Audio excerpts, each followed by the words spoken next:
Tindak lanjuti kesalahan input data stunting.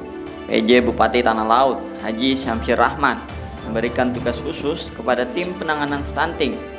Hal tersebut ia sampaikan pada rembuk stunting pertemuan koordinasi konvergensi aksi 3 Tanah Laut yang digelar di Aula Arsyad Al-Banjari Poltek Tanah Laut Selasa 11 Juni 2024. Beberapa bulan yang lewat, kalau angka inflasi kita selalu di bawah nasional dan kita menjadi 10 besar terbaik.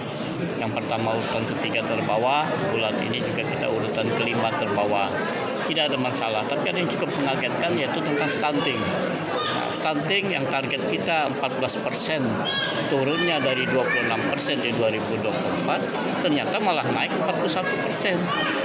Jadi ternyata setelah disusuri semuanya, yang pertama ada kesalahan input data dari petugas e-moderator.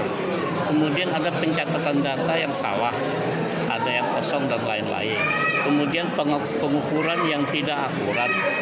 Lalu ada jumlah anak yang stunting itu tidak sebanyak yang anak sebenarnya terjadi stunting di salah satu tempat atau di desa tersebut. Lalu beberapa waktu yang lalu kita melakukan perhitungan ulang. Perhitungan ulang untuk seluruh anak yang ada stunting di Tanah Laut. Ternyata hasilnya adalah 13%. Nah, ini nanti akan kita koordinasikan atau kita lakukan kompilasi ulang dengan yang mengukur atau yang menghitung dari kementerian di Jakarta. Kemarin yang melakukan perhitungan dari kementerian juga ada yang by phone aja. Jadi tidak melihat langsung anaknya. Kemudian juga ada data-data yang kosong yang tidak terisi. Nah, hari ini dalam rembuk stunting kita pecahkan semuanya dan saya memberi tugas khusus kepada tim yang diketuai oleh Pak Sekda sampai di tingkat bawah, yaitu di tingkat desa, kepala desa dan kepala puskesmas menjadi tanggung jawab utama dalam meliput anak-anak yang terjadi stunting di sana. Misalkan ada 10 anak yang stunting. Jadi kepala desa dan kepala puskesmas ini monitoring dan memonitor di 10 itu. Apa monitornya? Kita sudah siapkan makanan tambahan untuk anak yang kena stunting, susu, telur, vitamin. Ini dipastikan nanti apabila ada kepala desa, di desanya ada 20 orang yang kena stunting, 20 orang itu tiap hari harus dimonitor. Sudahkah dia minum susunya? Sudahkah dia makan tambahannya? Sudahkah minum vitaminnya?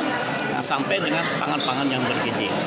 Kemudian PKK, baik di tingkat kabupaten sampai tingkat desa, ini selalu mensupport makanan-makanan tambahan, baik yang dari Dinas Kesehatan, kemudian dari Dinas Perikanan Kelautan dan Peternakan, semuanya memang sudah jalan. PJ Bupati Tanah Laut yakin kedepannya angka stunting di Tanah Laut akan terus menurun. Dan saya tidak yakin di angka 41% tersebut. Ini hanya ada kesalahan sistem. Buktinya kita sudah lakukan ulang pencatatan dan pengukuran serentak. Ternyata kita hanya 13%. Tapi ini akan kita perbaiki hanya perhitungan data saja. Saya yakin Tanah Laut akan terus menurun stuntingnya dan kita ingin anak-anak di Tanah Laut ke depannya menjadi anak yang tumbuh berkualitas, mempunyai sumber daya yang mumpuni sehingga mampu bersaing ke depannya. Rembuk stunting tersebut dihadiri oleh Forkopimda Tanah Laut, perwakilan DPRD Tanah Laut, PJ Sekda Tanah Laut, para pejabat seluruh lingkup pemerintah Tanah Laut, koordinator penyuluh KB se-Tanah Laut, kepala puskesmas se-Tanah Laut, tim pendamping keluarga berencana, dan para camat dan kepala desa se-Tanah Laut.